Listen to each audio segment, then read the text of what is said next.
Assalamualaikum warahmatullahi wabarakatuh. Perkenalkan, nama saya Muhammad Salim Fajri dengan NPM 253510129. Ini merupakan video penjelasan terkait dengan proyek praktikum pengenalan pemrograman yang mana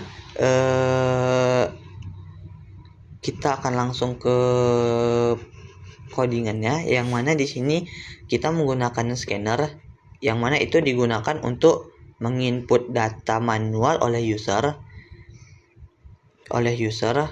dan di sini kita menggunakan program untuk memvalidasi password, di mana kita mendeklarasikan password yaitu adalah S dan mendeklarasikan sandi, di mana kita menggunakan sintaks dual di sini, yaitu adalah pertama itu kita menampilkan masukkan kata sandi dan juga sandi sama dengan my next line, yang mana ini tuh digunakan untuk menginput datanya. Dan di sini kita memasuki kondisi atau decision, yaitu adalah if, di mana jika kata sandi tidak sama dengan S, maka akan ditampilkan yaitu adalah kata sandi salah, silahkan coba lagi.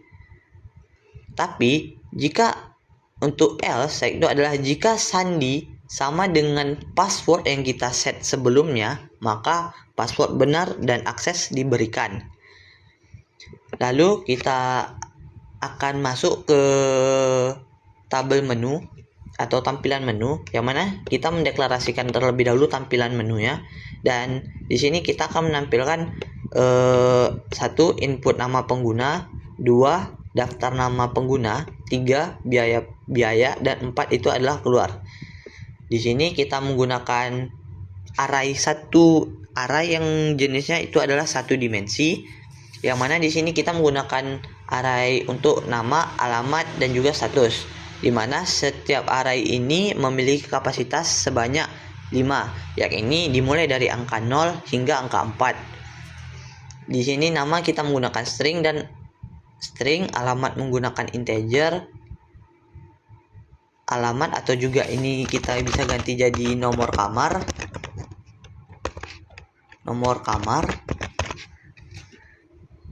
Nah, dan juga status yaitu adalah string 5. Di sini kita mendeklarasikan menu dan juga mendeklarasikan nomor kamar.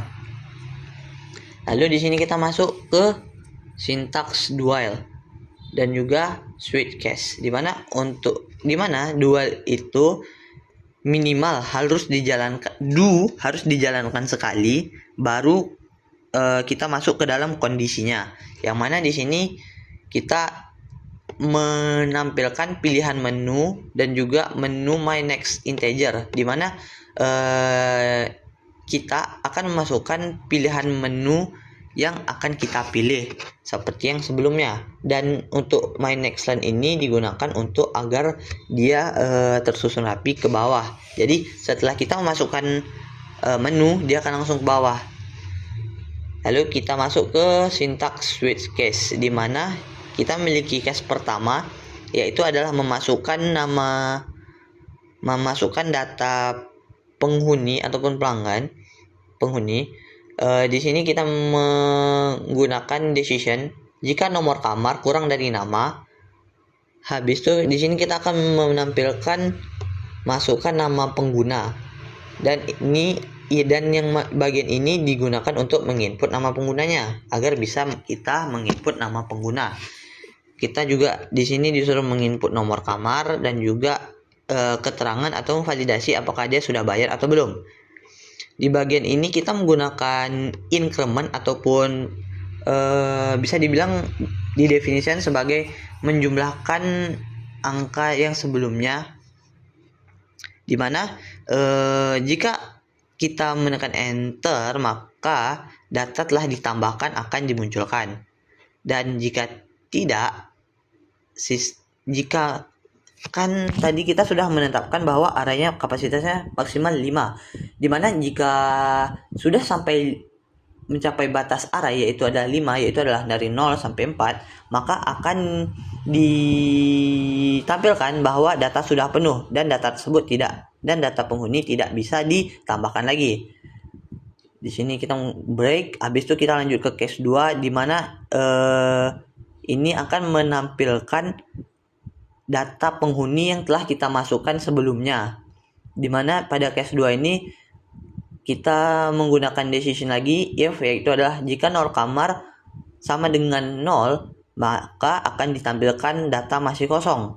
Tapi di sini kalau else ataupun kalau misal tidak, maka kita akan menggunakan for yaitu adalah pengulangan, yang mana di sini kita akan menginisialisasikan i sama dengan 0, di mana i kurang dari nomor kamar. Seperti yang kita masukkan sebelumnya, jika misal 0 kamarnya 4, sedangkan itu 0, maka jika 0 kurang dari 4, maka akan terus ditambahkan sampai dengan dia mencapai 4, yaitu dengan increment. Di sini maka akan ditampilkan itu adalah nama, alamat, dan status apakah dia sudah bayar atau belum. Lalu kita masuk ke case 3, yang ini dimana kita menetapkan integer tarif bulanan sebesar 500.000 dan integer denda yaitu 0 jika dia sudah bayar ataupun tepat waktu dalam pembayaran kamar. Di sini kita menggunakan for pengulangan, dimana kita inisialisasikan i sama dengan 0 dan i kurang dari nomor kamar seperti yang sebelumnya. Jika status tidak sama dengan ya, maka akan kena denda. Jadi semisalnya statusnya itu tidak bayar ataupun telat bayar, maka dia akan terkena denda, yang mana dendanya itu adalah tarif bulanan yaitu 500.000 dikali dengan 10 bagi 100, dimana itu yang ini adalah merupakan 10%. Jadi dari 500 berarti dendanya yaitu adalah 50.000, dan itu akan terus ya 60.000. Dan di bagian ignore case itu ya, kita mengabaikan bahwa yang dimasukkan yang diinput secara manual oleh pengguna itu dia tidak bergantung kepada huruf besar ataupun kecilnya. Jadi kita bisa menginputkan ya dalam huruf kecil semua, atau ya huruf y-nya besar, atau semuanya besar juga bisa. Dimana kalau misalnya ada yang telat bayar, maka akan ditampilkan bahwa orang tersebut terkena denda sebanyak dendanya plus denda. Dan kita akan break lagi, baru kita masuk ke case 4, yang mana kita bila kita menginput case 4, maka terima kasih, program selesai. Kita akan menjalankan programnya.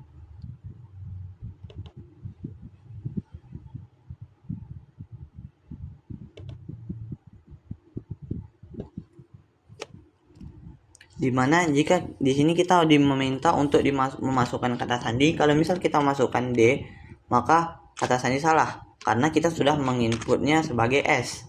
Maka ketika kita menginput S, maka kata sandi benar, maka tampilan menu akan dikeluarkan. Di sini jika kita memilih menu 1, maka kita diminta untuk masukkan nama pengguna, misalnya Sal, dan selanjutnya kalau kita enter maka akan masukkan nomor kamar, misalnya 01.